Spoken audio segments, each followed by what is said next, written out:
So joining us now for more perspective is Dr. Debbie Goodman. She is a criminologist, a professor, an author, and an expert analyst. Dr. Goodman, as always, I love talking to you.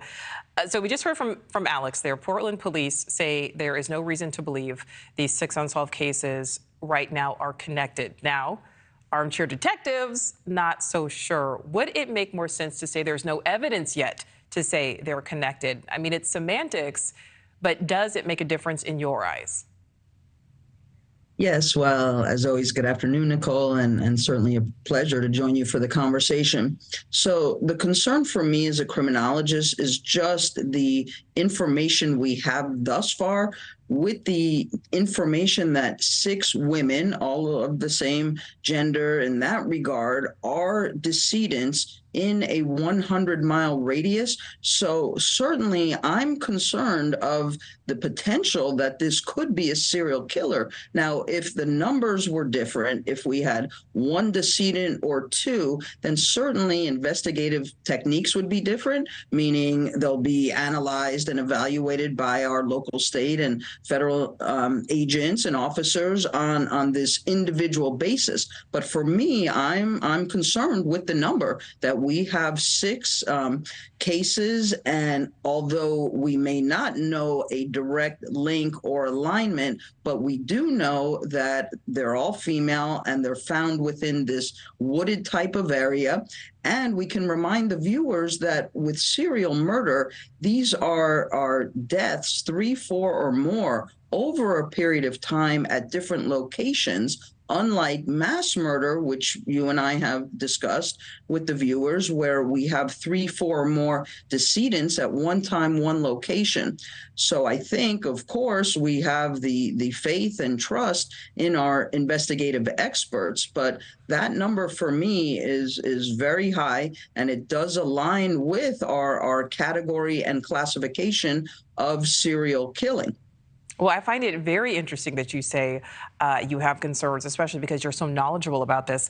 But I want to look at this from investigators' perspective here. Police saying, that these are online rumors, and they talk about the potential danger of that. Talk to us about the potential danger of what they're calling these online rumors. How can they potentially interfere with investigations?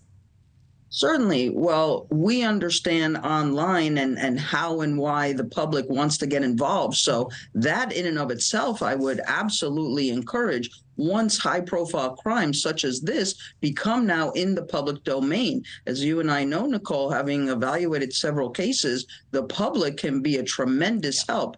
But we would want to ensure that there is prudence and that there is careful thought and consideration to just make a blanket statement by anybody to directly classify this. I wouldn't do that either. I'm not going to say this is 100% the work of a serial killer. That would be invalid. But I do share with you that the numbers concern me. We would most certainly, as investigators have already demonstrated, like the public to share information. That's why these tip lines are so important. Anything and everything that anybody who may have been affiliated with any of these 6 victims would have any type of knowledge, even if they think it might be something minor, moderate, major, it would still be very much encouraged to share that with investigators.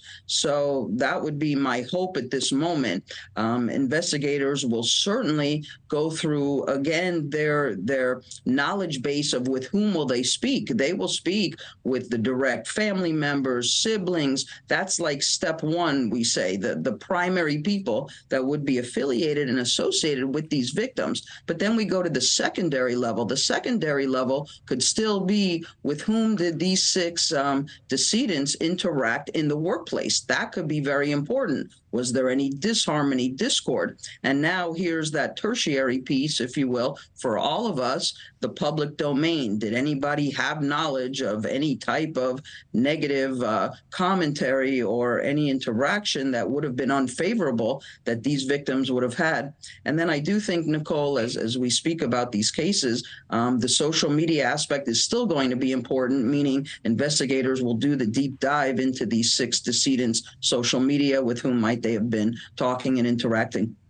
Well, we certainly hope that there will be some answers, that there will be some type of resolution, obviously, for the families here. Dr. Debbie Goodman, as always, thank you. Thank you for watching. Go to newsnationnow.com to find News Nation on your television provider. And don't forget to click the red subscribe button below to get more of News Nation's fact-driven, unbiased coverage.